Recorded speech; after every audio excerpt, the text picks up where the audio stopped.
प्रेरणास्पद कथा YouTube channel पर मैं धनंजय जैन आप सभी का हार्दिक स्वागत करता हूं। दोस्तों, एक बार हम कुछ दोस्त पिकनिक मनाने के लिए त्र्यंबकेश्वर की हरी भरी वादियों के बीच,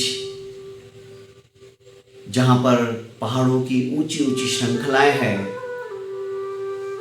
झरने झरझर बह रहे हैं, ऐसे सुरम्य वातावरण में प्राकृतिक सौंदर्य जहां पर अपनी छटा बिखेर रहे हैं, सभी दोस्त पहुंच गए।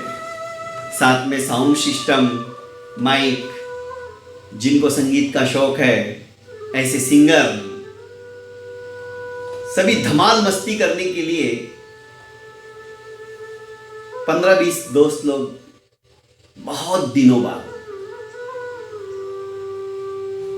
एक दूसरे के विचारों को समझने के लिए, जानने के लिए सबसे अच्छा माध्यम होता है हम कहीं टूर पर जाते हैं, क्योंकि घर, संसार, परिवार, व्यापार सब एक तरफ रह जाता है। दोस्तों, हमने आज तक, अभी तक दूसरों के लिए ही जीवन जिया है। हम अपने आप के लिए कभी जीते ही नहीं हैं। कुछ समय निकालो, अपने आप से बात करो, अपने लिए जीना सीखो। प्राकृतिक सौंदर्य वहां पर इस कदर बेहद चित्ताकर्षक था कि मन मयूर नाच उठा। हरी भरी वसुंधरा के ऊपर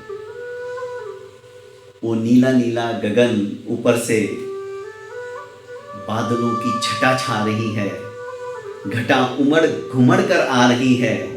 ऐसे रमणीक वातावरण में कब समय कितना व्यतीत हो गया किसी को भी पता नहीं चला। पहाड़ों के बीच में हम दोस्त पगडंडी की सहायता से आगे की ओर बढ़ रहे थे। अचानक जो एक दोस्त हमारे बीच में कभी आता ही नहीं था, उसे भी हम खींच के लेके आए थे, उसका पैर फिसलता है और हल्की सी मोच उसके पैर में आ जाती है। उसके मुंह से आह की आवाज निकलती है, चिल्लाहट निकलती है। हम इको पॉइंट पे थे उस समय। उसकी चिल्लाहट की जो आह की आवाज थी प्रतिध्वनित होती है और फिर से हम सबके कर्ण रंध्रों के अंदर आने लगती है। उसने कभी इस तरह से इको आवाज नहीं सुनी थी पहाड़ों के बीच में। आश्चर्यचकित हुआ। उसे लगा कोई उसकी नकल कर रहा है। सुनसान वातावरण था और प्रतिध्वनि एकदम स्पष्ट रूप से सुनाई दे रही थी। उसने अपने पैर को सहलाते हुए कहा, कौन है? फिर से वही आवाज, कौन है, कौन है, कौन है, प्रतिध्वनित हो रही थी। क्यों मेरी नकल करते हो? क्यों मेरी नकल करते हो? क्यों मेरी नकल करते हो? क्यों मेरी नकल करते हो? यहां पे यदि मैं इको बढ़ा दूं तो वैसी आवाज आएगी, पर वो प्राकृतिक आवाज थी। हम सभी आश्चर्यचकित तो उसकी तरफ देखने लगे, क्योंकि उसने पहली बार ये सब कुछ सुना था। उसे गुस्सा आ गया। गुस्से में बोला, तुम्हें शर्म नहीं आती? फिर से वही आवाज, उसी की प्रतिध्वनि, तुम्हें शर्म नहीं आती, तुम्हें शर्म नहीं आती, तुम्हें शर्म नहीं आती। गुस्सा भी आ रहा था उसे। मैंने कहा, भैया इससे थोड़ा प्यार से बात करो, बोलो आप लाजवाब हो। बोला उसने, आप लाजवाब हो। वही ध्वनि, आई लव यू, वही I love you, I love you, I love you की प्रतिध्वनि गूंजती रही। तुम बहुत अच्छे हो। समझने में उसे देरी नहीं लगी कि पहाड़ों के बीच में इको पॉइंट जहां होता है, वहां हम जो कुछ बोलते हैं वही प्रतिध्वनि हमें वापस रिपीट करके सुनाई देती है। जीवन के अंदर भी दोस्तों सीखने जैसी बात यह है कि हम जैसा देते हैं समाज को, वैसा ही हमें फिर से वापस मिलता है। आप किसी को प्यार दोगे, प्यार मिलेगा।